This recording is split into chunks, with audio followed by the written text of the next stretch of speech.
you graduate, you're applying for jobs, you're getting those emails, and you're just frustrated. Like, okay, why did I do all of this studying and learning if every job that I apply for is going to do this?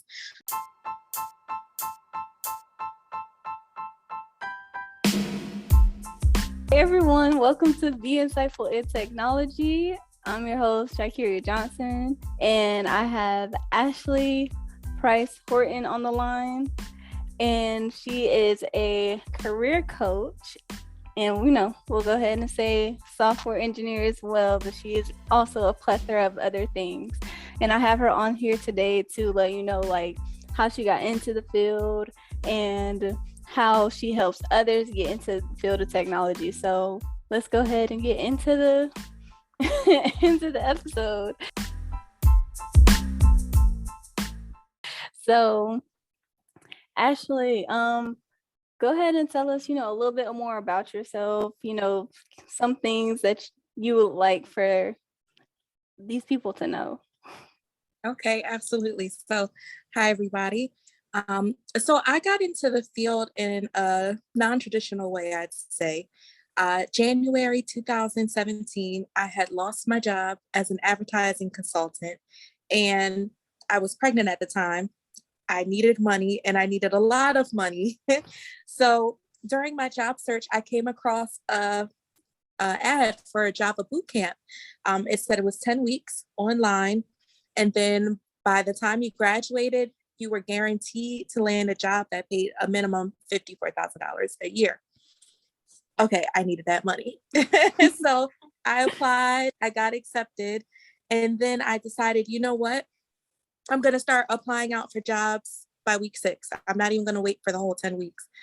I landed my first role as a QA engineer.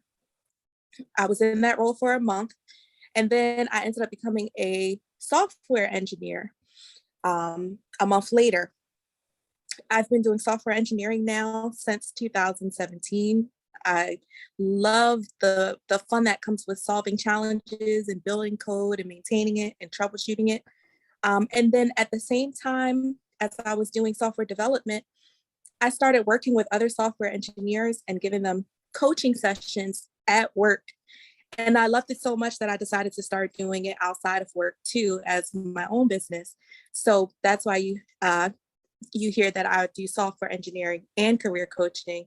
I was able to mix two passions, one for building software and one for helping others advance and grow their careers together. So that's a little bit about me. The one thing that I do want to touch on is the boot camp route. Like, I went through basically school and then, graduated, got a job. So how is the boot camp entrance level? Like, I've been seeing a lot of boot camps that are around 10K plus. Like, what was your entry into that? So in my case, this boot camp, you did not pay anything until you landed your first role. And then you paid 10% of your first year's salary broken up into 12 payments. So in my case, I ended up paying, well, I guess I'm giving my salary away, but whatever. I ended up paying $7,500 total for my first year. Now, what I'll say about the fee structure with boot camps, I always say if you decide to go with a boot camp, there's a few things you should factor in before you factor in the cost. One, like, what area of software engineering do you want to be in? Are you looking for front end, back end, middleware? 2, what languages do you need to know in order to be successful in that role? And then 3, what's your learning style? If you take like a little bit longer to learn, then maybe a boot camp might not be the right option, and maybe something that's a little bit less fast paced would be best. A lot of the schools that cost a lot of money, they have connections, network. They're able to charge you that rate because of the success rate of their previous students. But I always say you have to, if you decide to go a boot camp route, you have to do research before you do that. I would not recommend just jumping into it, because I spent a lot of days and nights crying in my boot camp, and I stayed focused because I knew I had a child on the way. But if I did not, I probably would have dropped out. So Oh. just being completely honest.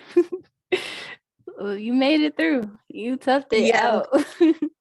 Yes, lots of tears and crying and therapy, but I got through it. Cheers to you.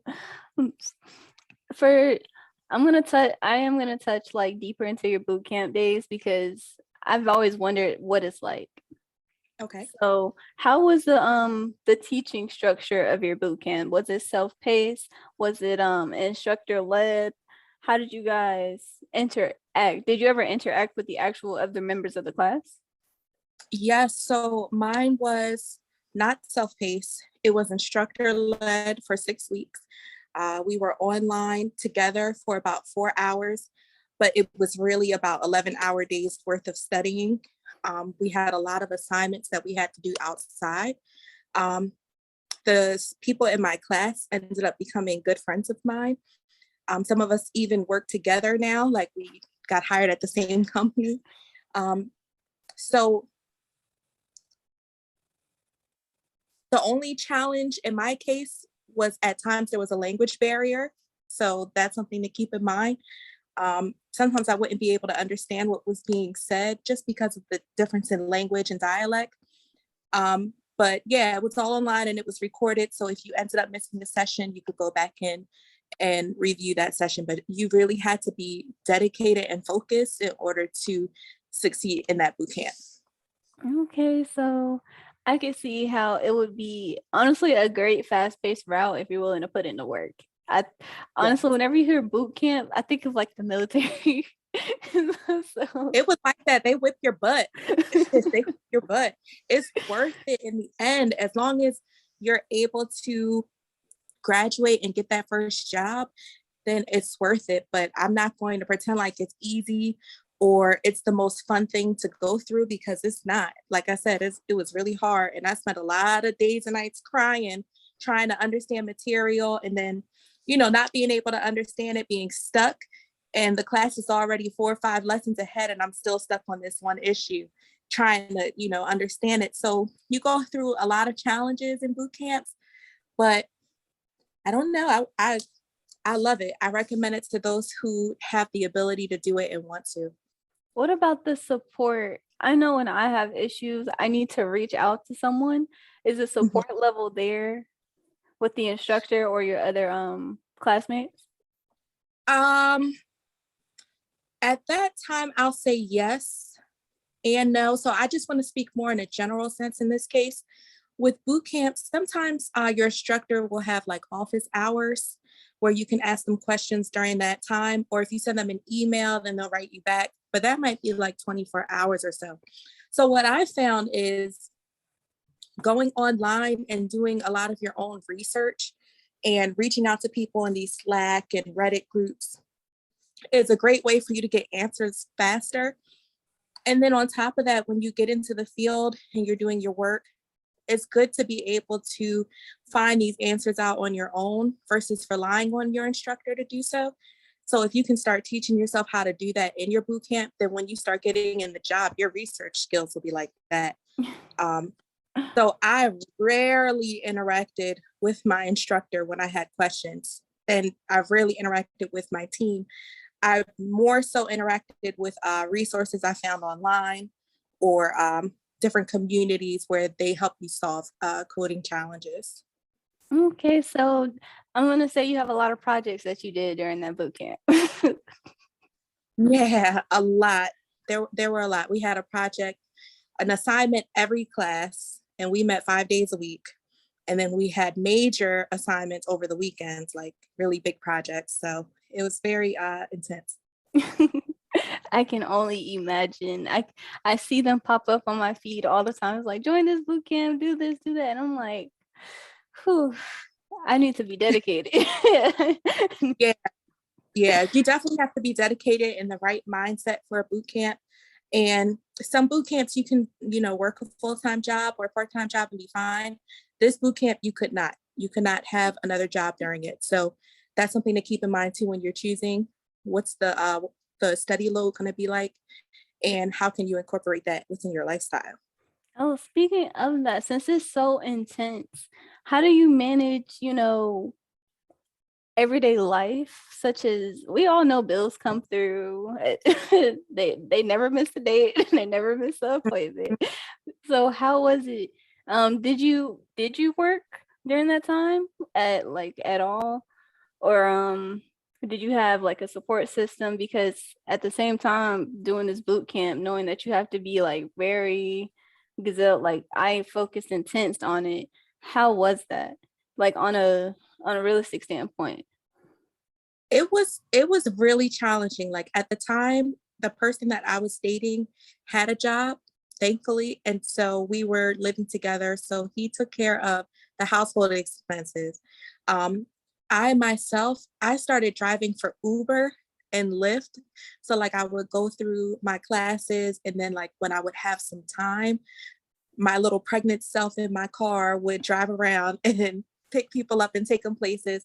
And that just gave me money to be able to buy food, you know what I mean? And little basic stuff. My bills at that time, they went into default. Like I said, I lost my job and I couldn't work during the duration of that program. So hence my desire to start looking at week 6 for my job.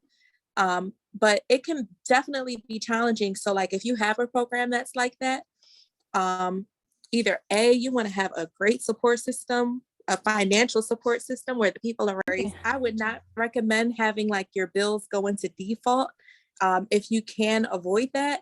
So to avoid that, I would recommend like having money put aside or a support system of people who can give it to you while you're doing your boot camp if you're not allowed to work during it.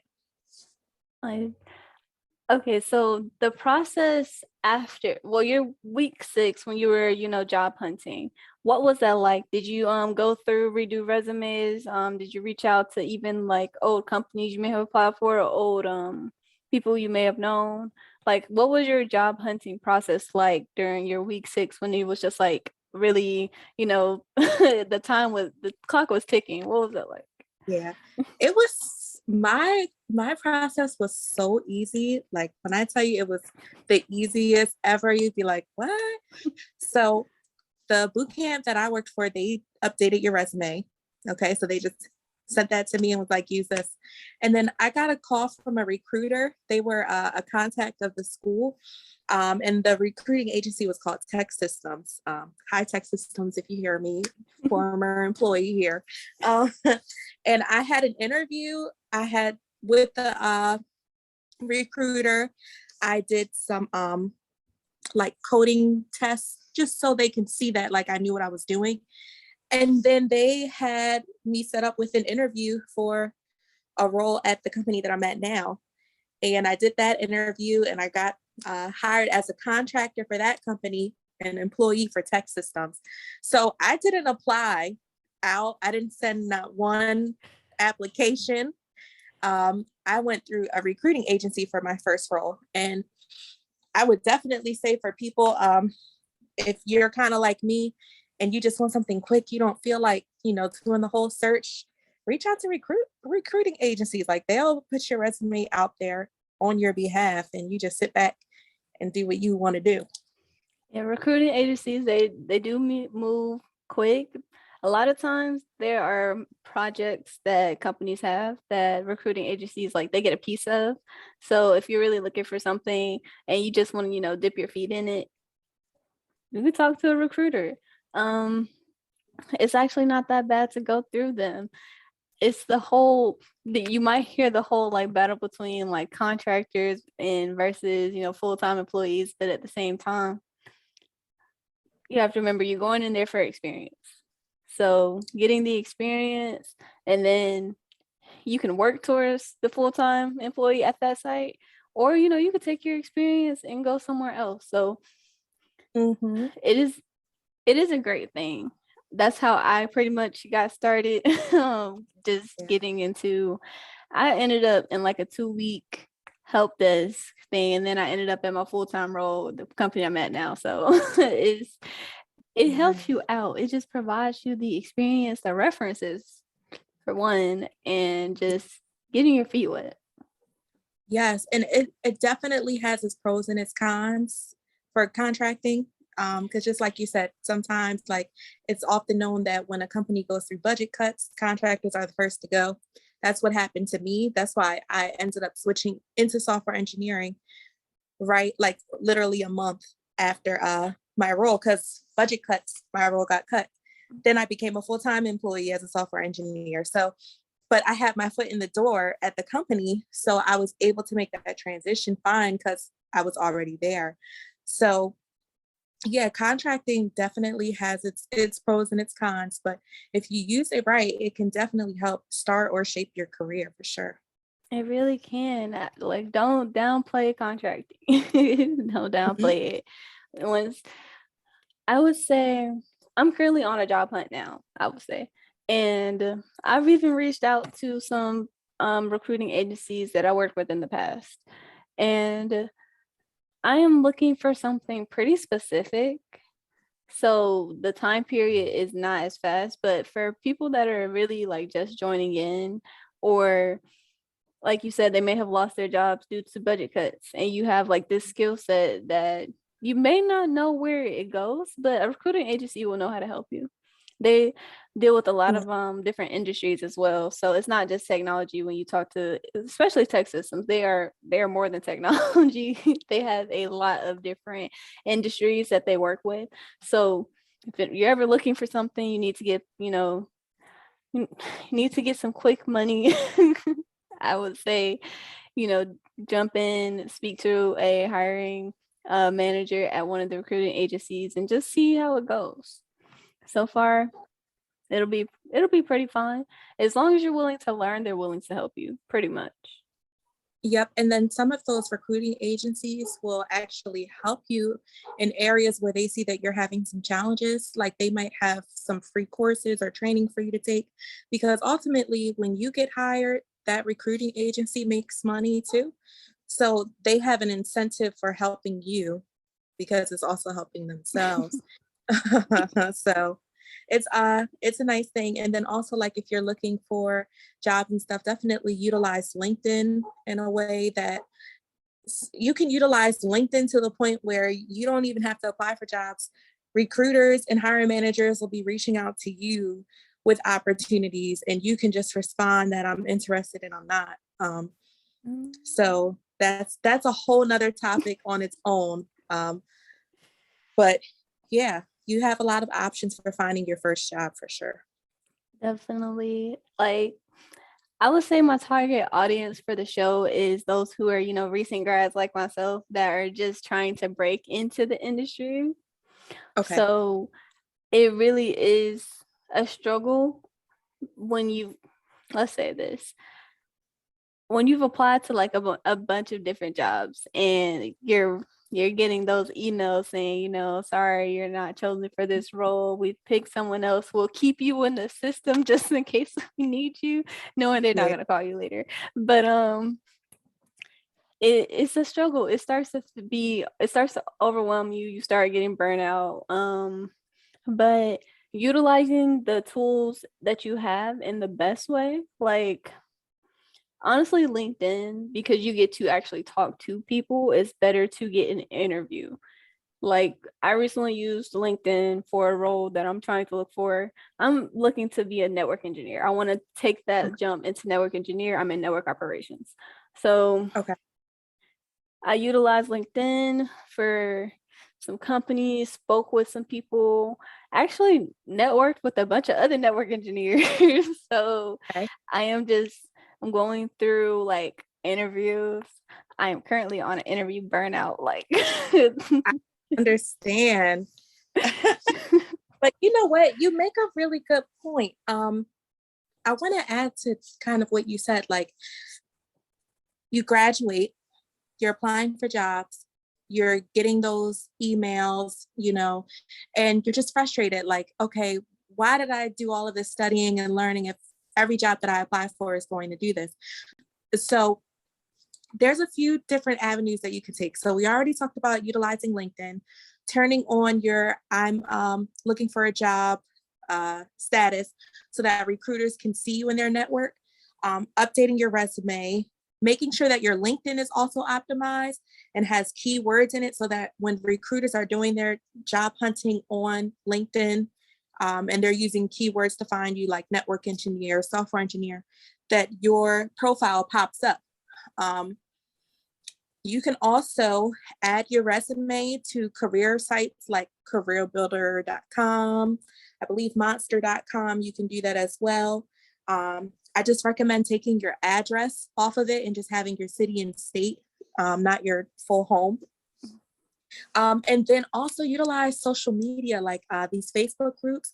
There's a lot of technology-based Facebook groups where there's hiring managers in there. There's people in the company. You could go in there and say, like, I'm looking for a network engineering role. Are any of you guys in a company that's hiring for that role? Can you send me a referral link? And then you're able to kind of fast track your application because now you got a referral from somebody who already works there. So you have a lot of different ways to navigate it that don't require you necessarily submitting a job application. Because let me tell you, prior to software engineering, there was a time where I was submitting over 50 job applications a day when I moved out of state to a different state. And that burnout you feel when you get those reject, like it starts to eat at your confidence, right? Yes. So those are some different techniques that you can use. I say upload your resume on site so that you can start getting attention and calls where you're not necessarily applying, but people are reaching out to you. And then also utilize social media where you can, so you can network and then, ask people, hey, I'm looking for this opportunity. Can you help me? And a lot of people will, if they know that you have the skill sets and qualifications, they'll speak out on your behalf. Yeah, so I could definitely vouch for her on, social media, because that's where me and Ashley met, on one of the Facebook groups. I honestly love the Facebook groups. I want to be more active in them. I'm going to be more active in them. Let me state what I'm going to do. I'm going to be more active in them. It's just the fact of, like, with all this interviewing and, just trying to find on this job hunt, that I have been going through a lot of just burnout. I have been wanting to to relax for a second, but I'm just like, I have a goal, I have a time frame, I have to meet it, and I just think, like, once that's done, I will be my best self. maybe that's what it is. And for Career Builder, the one thing that I will say, watch out for the scams. Like, I used Career Builder once I graduated from high school, and definitely take your address off of there. Don't leave that. But watch out for the scams. The majority of, like, people that will contact you on Career Builder will be recruiting agencies. They use that site a lot from what I've seen, but it's pretty useful. It is really useful to get your foot in the door, get all those calls coming through, to get attention. And Monster, I haven't actually used Monster that much. And I've used, like, Dice. I think Dice was one of the ones I was heavy in. And Robert Half. Robert Half is pretty good about actually getting you placed in somewhere. Like, once you go through their process, you pretty much get a job. Like, they just, background check you and all that stuff. You get a job pretty much. So. And you know what? You might want to put in one of those Facebook groups too, like, hey, I've been doing job interviews for this. Maybe somebody in the group can help fast track you. You know what I mean? Because there's a lot of network engineers in that, like the Black IT groups that we're in, software engineering professionals groups, the data structure and algorithm Facebook groups. Just put in there, like, what you're going through and what you want to accomplish, and you might not even have to submit another job application. I'll definitely do that tomorrow morning, because I'm just like, let me go ahead and get this thing on a roll. So just like, I just want something that is either fully remote or just close to home. Like, I have like a 12-hour shift right now, and it is tearing me apart. it is just, sleep is just like, you don't get that, but it's okay. Besides all that, after you had your beautiful baby, what was it like? What did your company actually accommodate for that, or were you working at the time in your labor? How was that? Oh my God. So I was in labor on my hospital bed, okay, moments away from having my little angel, when I got a call that budget cuts happened and I no longer had a job. And Oh no, I was no. I was just like, okay, it is what it is. Like, there's nothing that I can do. Um, I just said, thank you for the opportunity that I had. Like, I appreciated it. And I'll be okay. I'll be all right. And they tech systems, I had Caitlin at the time. They were so nice. Like, they were just like, don't worry, we're gonna help you find your next role. And they're like, just heal up a little bit, and in 2 weeks, let's touch base. So 2 weeks went by. I said, you know what? I have a contact at this job. I know they're hiring for this one role. Let me reach out and see if they're still hiring. I reached out to the recruiter directly. He said they were still hiring. I got an interview the next day. And at the same time, Tech Systems at that time also had lined me up for an interview as a QA engineer for the company Wawa. You may or may not have Wawa in We your don't have location. Wawas down here. You're up north. You're up It's north. like it's like the 7-Eleven. Okay. It's like 7-Eleven, but Wawa with the best smoothies ever. Um, so I had 2 interviews lined up. Okay. So I did the one interview with the company for the software engineering role. And I didn't hear back for a whole week. And then I did the one with Wawa, and I did hear back, but they were concerned that I was going to leave as soon as I got a higher paying role because they said I was overqualified. And that's what ended up happening. I got the other offer, and I said, that's what I'm going to go with. So part of that program included a boot camp in the job itself. Okay. And that didn't start until August. So I had all those months to heal. I wasn't getting paid, but I had all those months to heal from just giving birth before I went back to my role. So to make money, I went back to driving Uber and Lyft. And yeah, and then I started working, and I've been there ever since. All right. I'm glad you had a safe recovery. We know how it is, like the probability and everything with women births. But honestly, I'm glad you had safe recovery and you had a sorry about the job, but once one thing ends, another, door opens, nothing begins, and here you are Yeah. now, right? Yes, I said that was the biggest blessing, losing that role. Like, in that moment, I was so focused on just giving birth to my child that I didn't have any moment to be upset about the job loss. Like, I just knew everything was going to work out. Like, I trusted, I had faith.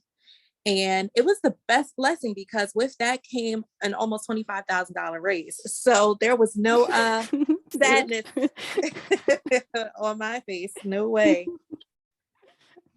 Well, congrats on that role. I'm pretty sure you've made great strides since then. So, Thanks. for since you're at this company still now, I would say you like it, you love it, you enjoy your time there, right? So, are you at a senior level at the company now? Yes. So within 2 years, I was promoted from junior to associate, and then a year later from associate to senior. So my career path has went really fast. Like, I'm still sometimes shocked at how fast I've been able to advance my career. But I just identified things that certain companies look for when they're deciding who to advance and promote. I did a lot of research talking to hiring managers and career coaches and things of that nature. And that's why I'm so passionate about career coaching now, because a lot of the times software engineers think the best way to get promoted is just to be hands-on, head down, just at the computer all day. But there's a lot more that goes into that advancement. So that's really why I started working with clients to get them to advance faster than I would say the average. What would you say are like a few of those things with some people who are, I know that there are some people that are currently stuck at like the L1 help desk. They've been there for like 4 to 10 years even, and they keep getting passed up. The newcomers coming in get above them and they just feel like they're doing their job better. But sometimes it's a little more than just doing your job. So Yeah. what are some of the few things that helps you take that leap to the next step? First, it's identifying what are the requirements of the job level above you. What do you need to know? What do you need to highlight and showcase in that role? And then start acting in that capacity. So if in this new role, I can't speak for help desk too much. I have absolutely no idea what you do in help desk, except for help. That's all. I have no clue. But like software engineering, for example, if at a level one, you're expected to do like learning and stuff, but then at level two, you're expected to start teaching others and coaching and being that subject matter expert, then it's time for you to develop those skill sets now and start coaching people on your team on a specific programming language or a procedure that you're noticing is not being followed, but should be because, you know, it reduces risk or increases in performance within the team. You want to start analyzing and identifying those things. I always say definitely work with a career coach or a mentor when you're first getting started because they can help you avoid a lot of the shortcomings that you make when you're first getting started. When I joined, I had two mentors. I reached out to vice presidents within the company and I said, hey, you know, I'm new meat here and I want to advance my career rather quickly. Like, can you work with me? And that's what happened. Some other things are developing those soft skills.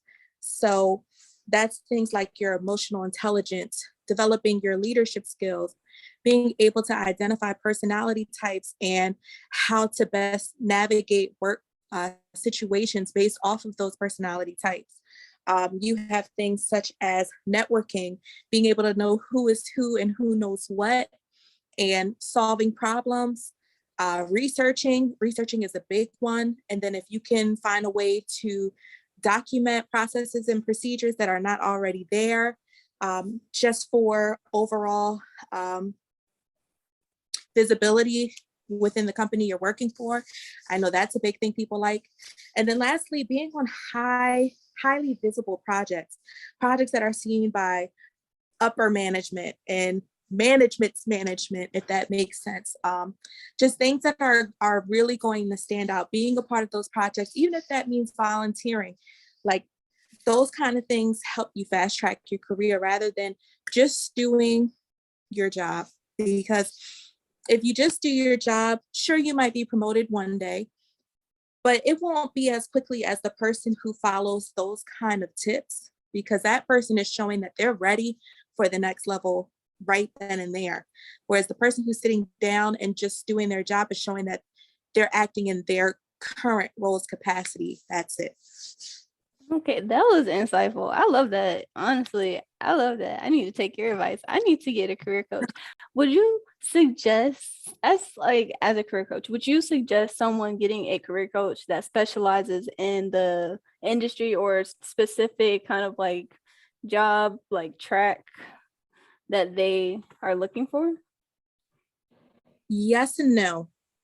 Okay, so you have some people like myself who only work with software engineers or people who want to become software engineers because that's my specialty. That's what I love. I don't even want to know anything about anything else. But you have some career coaches who went through a specific type of training where they can work with anybody. They can work with a science, a science major. They can work with somebody who wants to get into technology. They know the right type of questions to help break through challenges. But understand that there is a difference between having that career coach versus a mentor. So in my case, I kind of act within both capacities depending on who I'm working with, which is why I only deal with software engineers. I provide career coaching for them, but also mentorship because I went through it myself.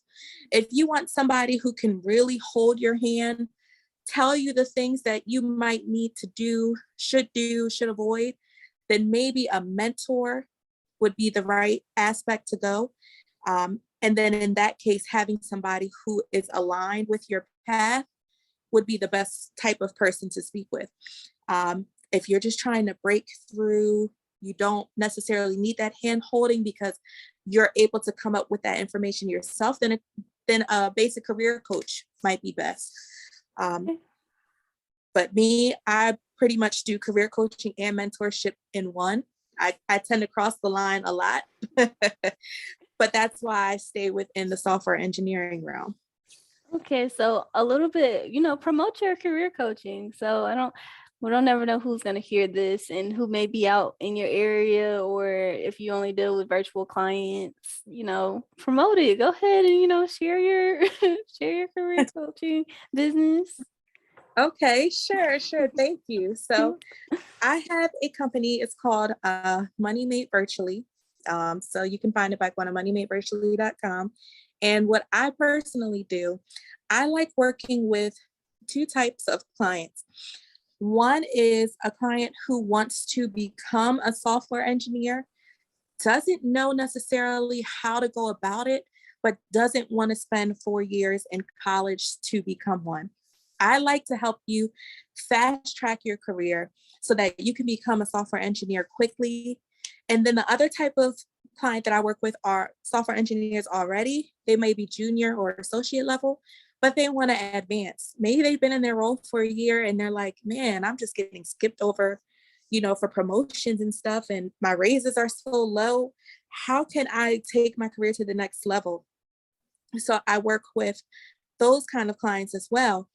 And at this current moment, which it will launch either in April or May, I am working on a program. It's a combination of career coaching, a course, as well as the self-paced learning, where I am showing aspiring software engineers how to become front-end web developers. It's a 12-week online program. You'll be able to self-learn the technical aspects, okay? You'll have the curriculum and the resources to be able to utilize so that you can develop the learning. You'll have the projects that you'll use to build your portfolio. You have all the skill sets you need for your resume and your interviewing so that when you're finished, you've got your first role.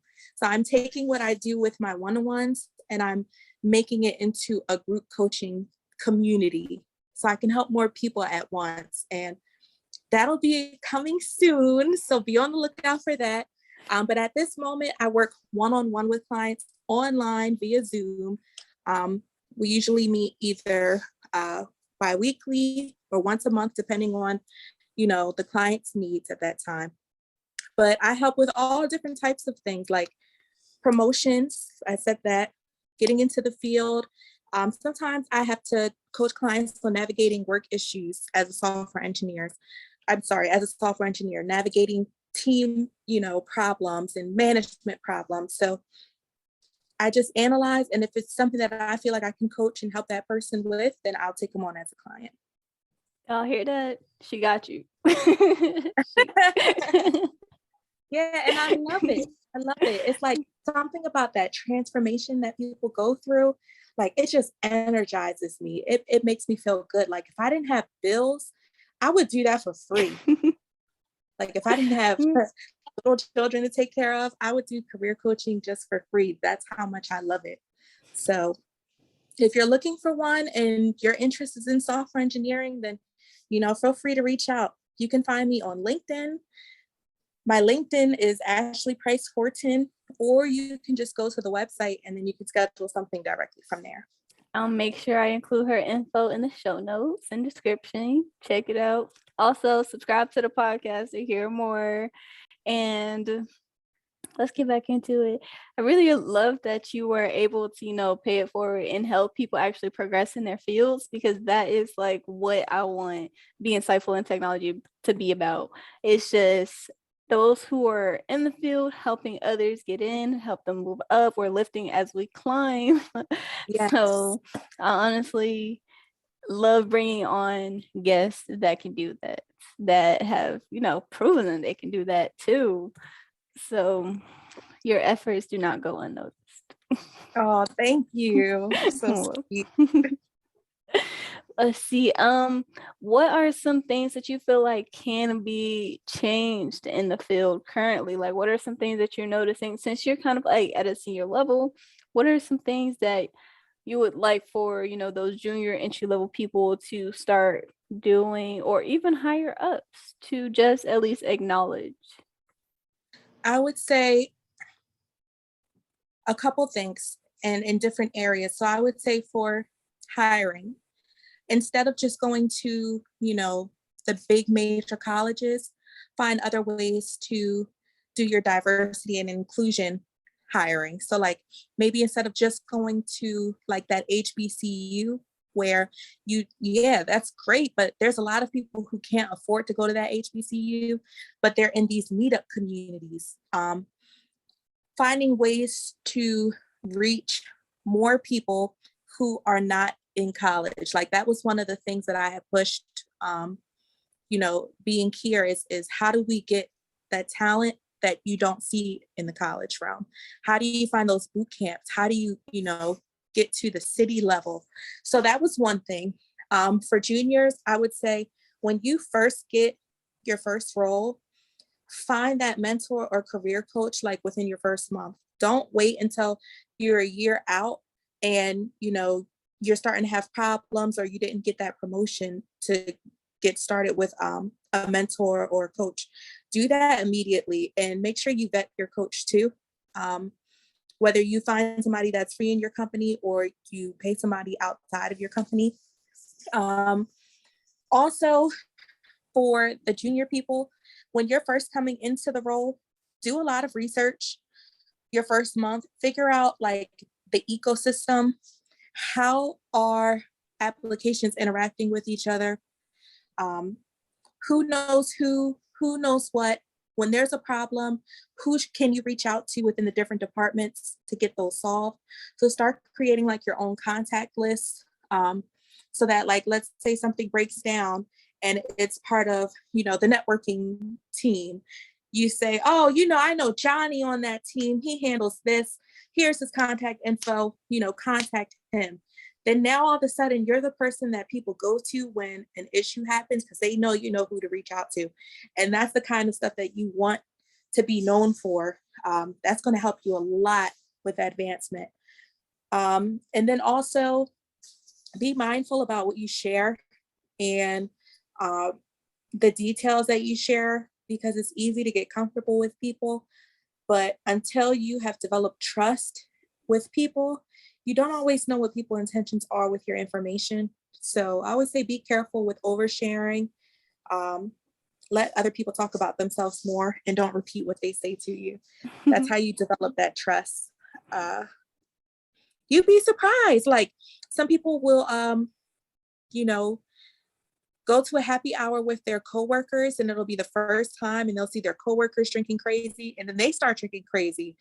And next thing you know, like they've done some unprofessional stuff that gets them into trouble. Like I've seen that. So I would say like, just be mindful about your like how you're showcasing your level of comfort with people. Develop that trust first. Yeah, those would be the main things I would say.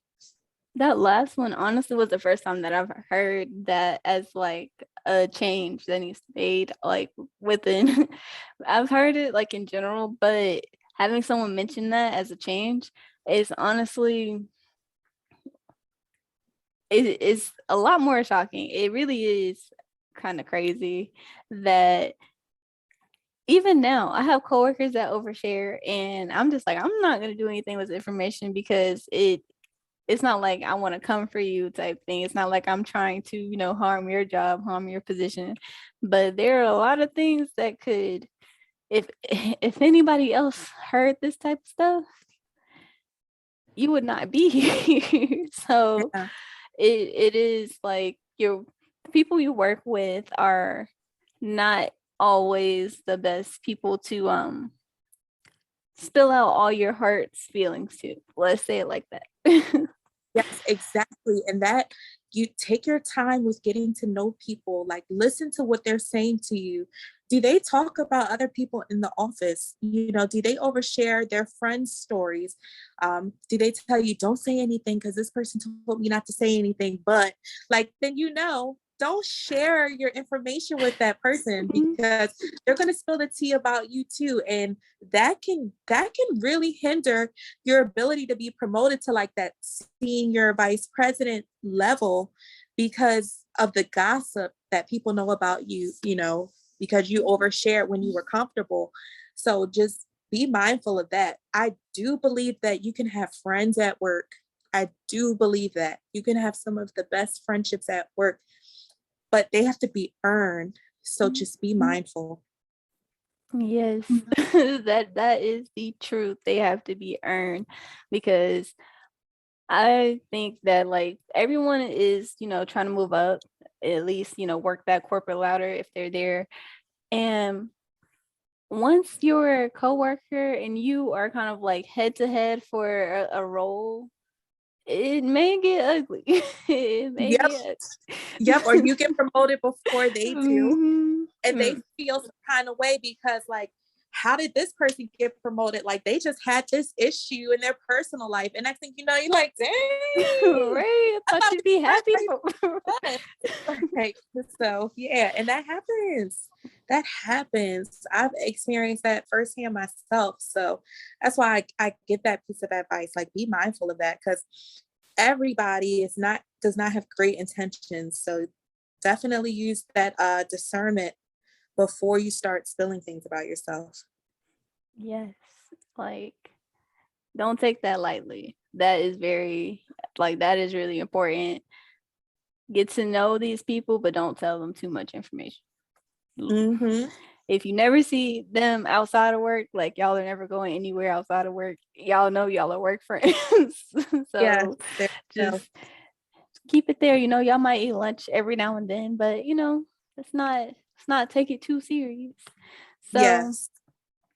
the next thing I want to ask you is, you already discussed, how others could get to where you are, basically through, getting to know your other position, the higher up position that you're doing, and, taking that leap to pretty much put yourself in that second role.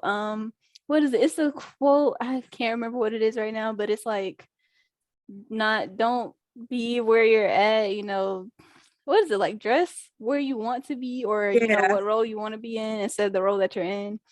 So it's like, Yeah. yeah, you know how you Don't dress picture for the the role you have, just for the yeah, role that you want. yes, that that right there. So that is kind of like the aspect of, the route to take. And I've seen it actually do pretty well for people. Like I am at a position where I'm taking on more responsibility, and they have recently made like the teaching, like I'm doing job shadowing for help desk associates who want to move over to network operations, and Okay. so far they're making that a requirement if you want to become like a L2 or move up. So they Mm. they watch what you do and they take into account like those extra responsibilities. Yes. But I'm Yeah. also all for the work-life balance. Don't stress yourself out if it's too much on your plate. Oh my God. I say that all the time. Like, if you're supposed to be working like a 40-hour shift, like work that 40-hour shift and then go home or like log off. Like, please don't be that person who works, 15, 16-hour days. And that's a conversation me and someone else had before. He was like, if you don't work, you know, day and night, then you're not really dedicated. And I said, no, I said, if you're working day and night, then you're not managing your workload well. I said, and that's a problem in itself. Why are you taking on so many tasks where you have to work 16 hours a day to get it completed? Mm. Do you need to split up that work some? Do you need to give some to other team members? What needs to happen so that you can have an appropriate work-life balance and still manage to get your work done on time? And that gave him a whole mindset shift because here he is thinking like, working like that is the norm and that's how you showcase your value. But at the same time, it's showing poor time management. So how can you show that you have good time management?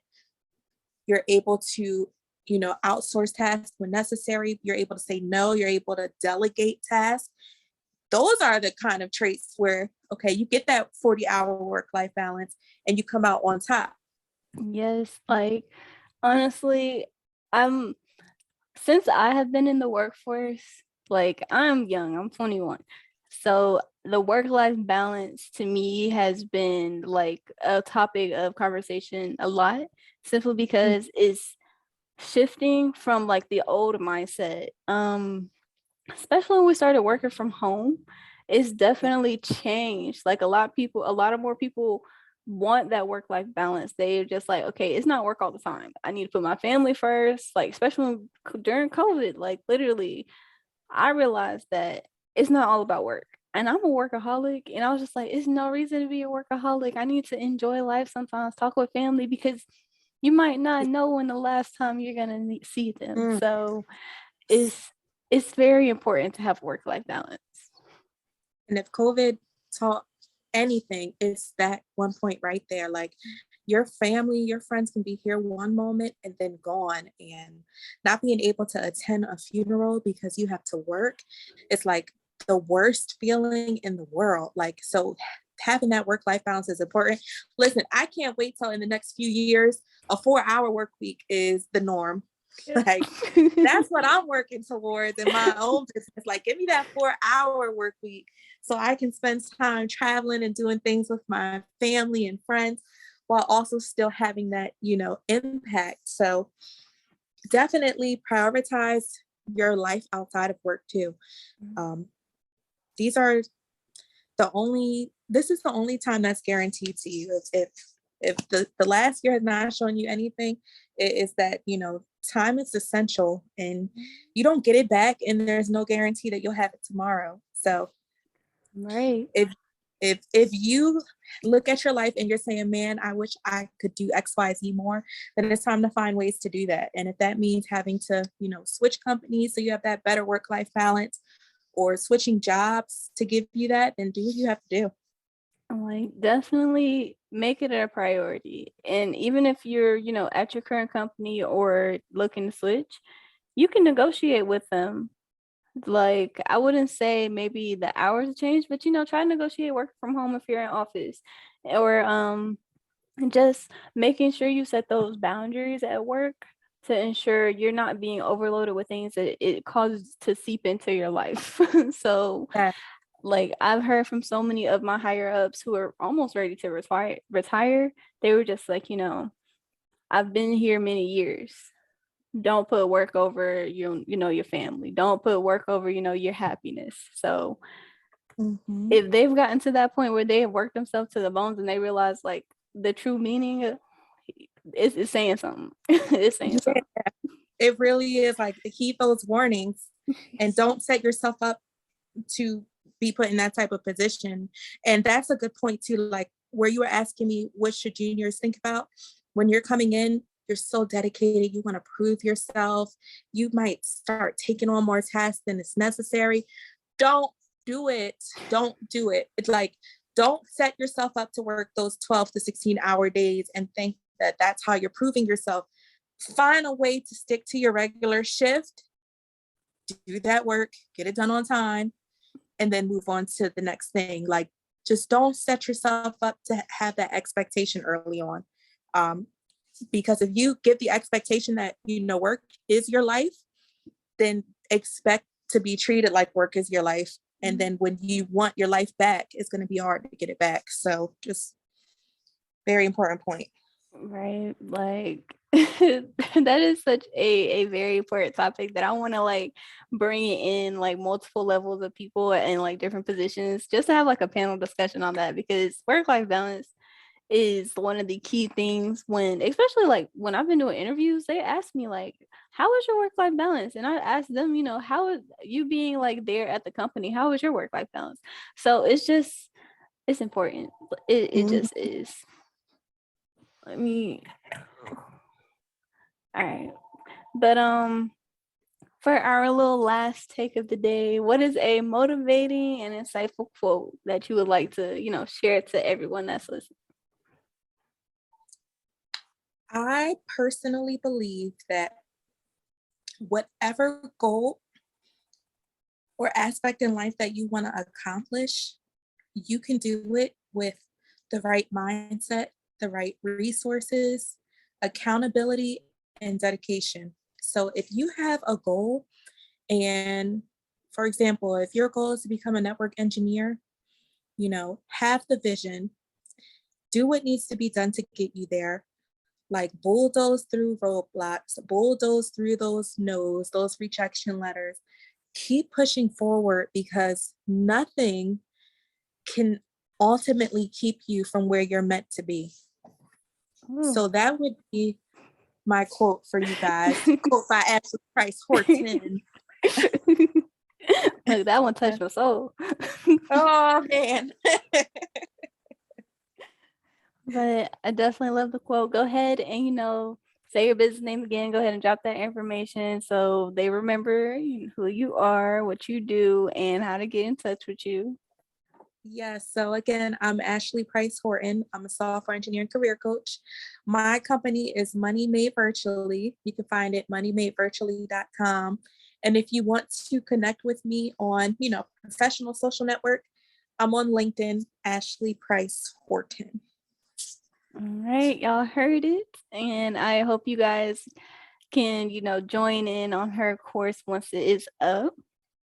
And also subscribe to the podcast, rate the podcast, let us know your opinion on everything, because I definitely want more guests like Ashley who are out here helping people grow in technology. Our goal here is to help you be insightful in technology, which means gaining knowledge, wisdom, and understanding, which our higher ups, anyone at any level who knows a little bit more, can help you out on. We can exchange ideas, exchange information. So definitely thank you guys for listening. Any last remarks, or we're good? Love this. I am rooting for your podcast, your business, your success. Like, you are going to have such a good impact on the community as a whole within tech. So I am super proud of you, and keep winning. Thank you so much. But thank you guys for listening into the podcast and join us in every Thursday. I hope you have a good day.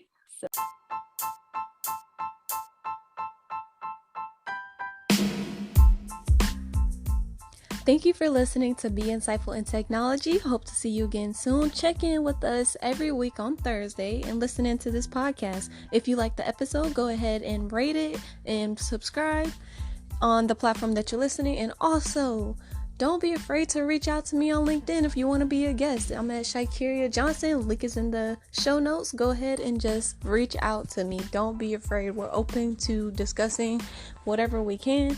And also, check in. Don't forget, there's a Q&A if you're listening in on Spotify. So go ahead and answer the question. We'll read your answers in the next episode.